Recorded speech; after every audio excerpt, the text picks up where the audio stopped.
Hey, and welcome to the finale of the Ristar Game Gear playthrough. In this part, we're going back to Planet Automaton, as you may remember from the Mega Drive one. And I will say this is the level where the graphical degradation really makes itself known. Because the Mega Drive one, it was never like the prettiest level. Like, this is the one where they dropped a lot of the fancy outside looking graphics, the ones that look really nice, and went to more the techno area, and like there it still kind of looked fine, you know. It wasn't the most interesting level in the world, but it at least looked decent. Whereas here, because they've really reduced, scaled back the graphics, you get that horrible looking outside section where it's just a solid blue colour, and it's really not the nicest thing to look at. Like, I think it's because it's that really harsh, rich blue. That kind of really strong coloration, I think, needs to be reserved for features, not that much of it on the screen in one hit. If that makes sense. It's like, I think having too much of a harsh colour, it just becomes a little bit overwhelming on the senses.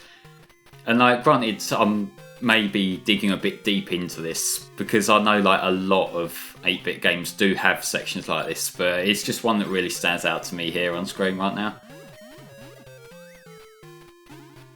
Like, I seem to recall the NES Mega Man, like the first Mega Man game, seemed to have a section quite like that. Like, at the start of Gutsman stage, there was that section that's like just really solid colour, and that has the same kind of issue to it, which, you know, it's not the end of the world, but I kind of like having prettier things to look at. But yeah, I didn't really talk much about the level itself there, because the level itself does use the same gimmicks as the Mega Drive one in the first act of Automaton. It's basically, you know, you got the swinging sections, you got the sections where you've got to jump from one to another, and there's the parts where you've got to climb your way up and dodge the spikes, which I seem to recall being quite fiddly in the Mega Drive one, not so much here. And that first level, it also doesn't have the not quite swimming, not quite zero grav physics that the Mega Drive version of the level had, so it kind of took that out, but you know. It's very much a part of Automaton which doesn't stick out that much, compared to what we've got on screen now, which is basically the main meat of Automaton. This is the second act, and in the Mega Drive one, this was okay. Like, it had the exact same visual style, it was the same inside green techno bass. But here, I don't know whether it's just psychological, like maybe I was getting a bit more frustrated with like the oncoming hordes of challenge rooms, but it feels like it goes on quite a bit longer than the Mega Drive version does. To the point where this version of Automaton kind of outstays its welcome, at least to me. Again, it's possibly just complaining about too much of a good thing. These individual challenge rooms on their own, there's nothing really unfair here. It's just to play by numbers, get the little jewel to the right spot, or defeat a little horde of enemies. There's nothing bad here, it's just, I guess, a little bit repetitive. But it's kind of blow by blow what you expect from endgame of a platformer, really, so I can't fault it much. So this is the thing when I criticise things in Ristar, and this applies for both versions of the game. Nothing in these games is bad. What you have is most of the games are really bloody good. So what is in any other game would just feel okay, it's a bit average. That sticks out in Ristar because of how everything else is borderline perfection. So like, when I criticise stuff here, I'm not saying it's bad, I'm just saying like it's not as good as everything else, which is still pretty fun.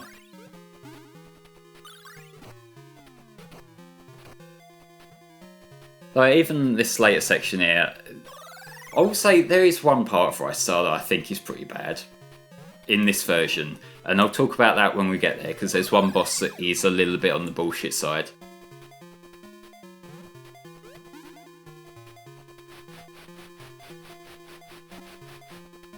Now there is one thing that I've been thinking about a fair bit since I talked about the possibility of a Ristar sequel in the Mega Drive playthrough.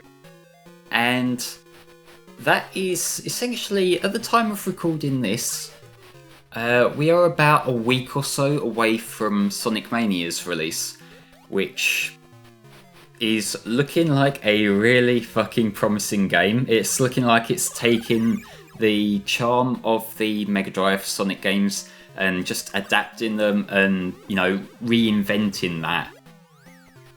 And that is being handled by Taxman, who was also the guy behind the Sonic CD remake.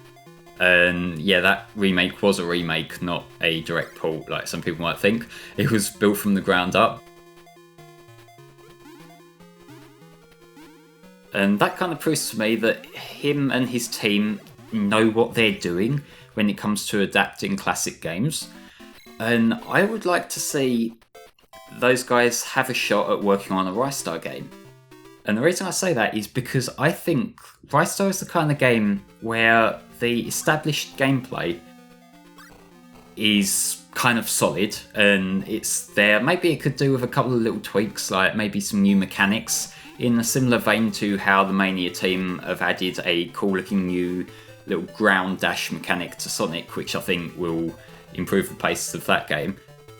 And so I think a faithful enhancement, not remake, not like overly nostalgia pandering. Like, I think the thing I've been thinking about with a Ristar sequel, and this has been sparked from my impressions of Sonic Mania, is Sonic can get away with reusing things.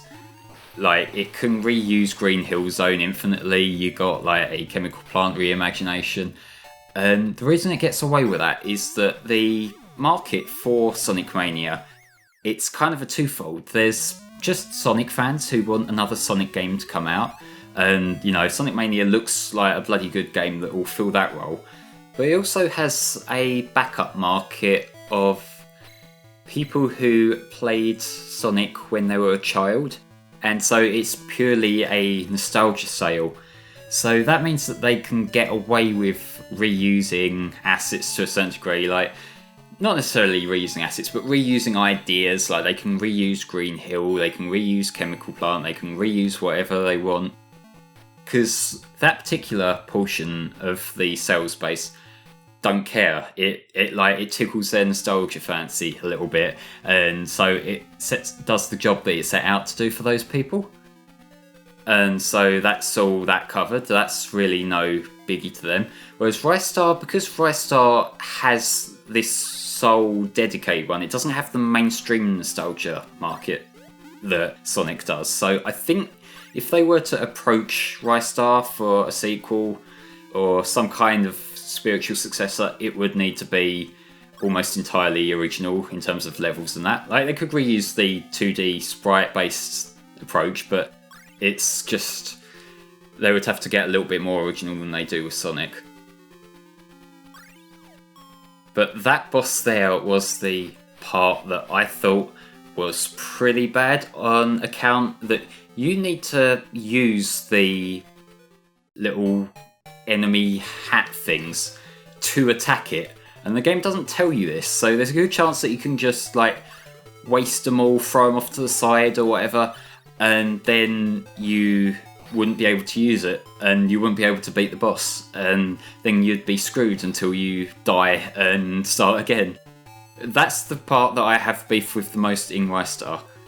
That, and that alone, that's a like shows how solid Ristar on the whole is, that is like the problem that I have.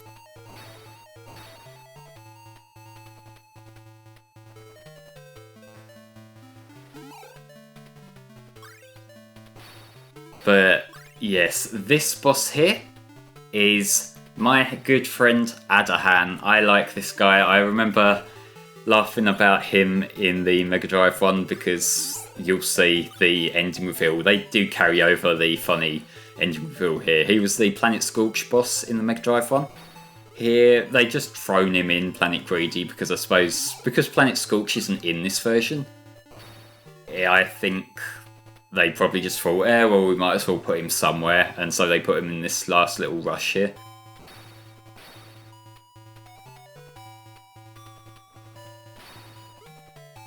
But yeah, he's really no big challenge to fight. You just keep grabbing onto his claw and then knocking him from the side. Just like you would with a lot of the bosses.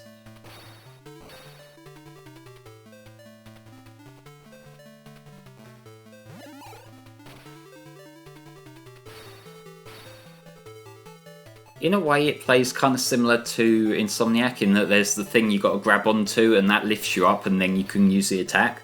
Like if you think the way we attacked Insomniac's little bat buddy, which was kind of a weird fever dream thing that had going on, but it's similar kind of approach. Naturally here, because we have the falling animation in the background, it feels a lot more suspenseful. And there he is! Oh, look at him! He's little chippy and cute like he was in the Mega Drive one.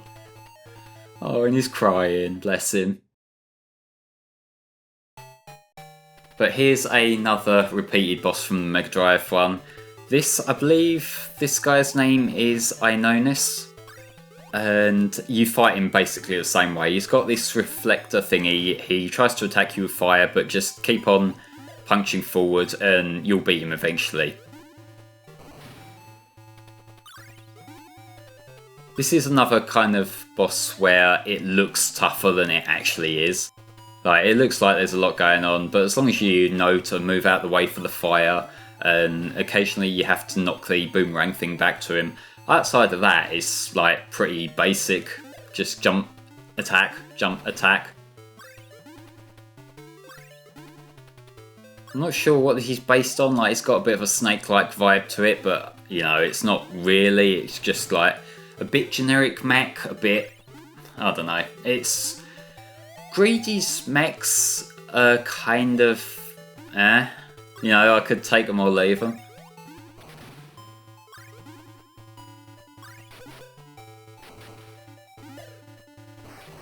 But yep, that's Ionis down, and we have one more boss. And you can probably guess who this is.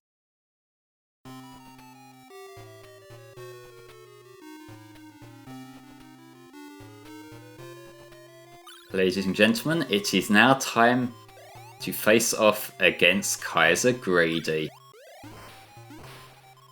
Greedy actually is quite a bit more difficult in this version of the game, and that's because the mechanic we used to keep ourselves safe during the black hole attack in the Mega Drive one doesn't work here. Because in the Mega Drive one, as long as you were clinging onto something like an enemy, you would be safe, you would stay in place. That doesn't work here, you still get sucked along. So I have found this little exploit that I think is the only way to do this. In that, if you keep on mashing the grab button, Ristar gets stuck in place.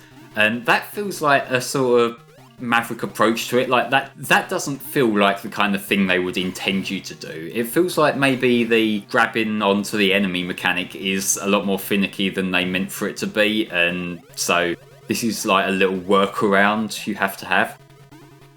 Admittedly, it didn't take me far too long to work this out. Like, I just thought, well, if I can't grab onto the enemies, what can I grab onto? And I was like, oh, well, if I just keep on mashing it, then it freezes Ristar's movement animation. And so I just kind of took that approach, and it worked. I don't think it's meant to work, like I say, but it works. But yeah, in terms of the story, I believe the plot's the same. Like, there's very little plot. Like, the cutscene at the start was basically the same thing, so I think it's fair to say that it's just an alternate interpretation. Greedy is here doing the same bag shit he was doing in the Mega Drive one. So, ladies and gentlemen, my final thoughts on Ristar for the Game Gear is it's a charming little adaptation of Ristar. If I were to recommend Ristar to anyone, I would definitely say to play the Mega Drive version first. And the reason for that is because that's a much more charming, much more fleshed out version. This is kind of like a budget adaptation, I would probably say. It is fun. I absolutely enjoyed playing through this, and I did still get the I'm having fun with Ristar vibe that I got from the Mega Drive one. It's just not quite as meaty, if that's one way to put it.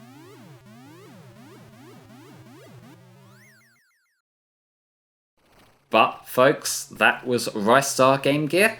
I hope you enjoyed this playthrough, and I'll see you next time for another game. Bye bye for now.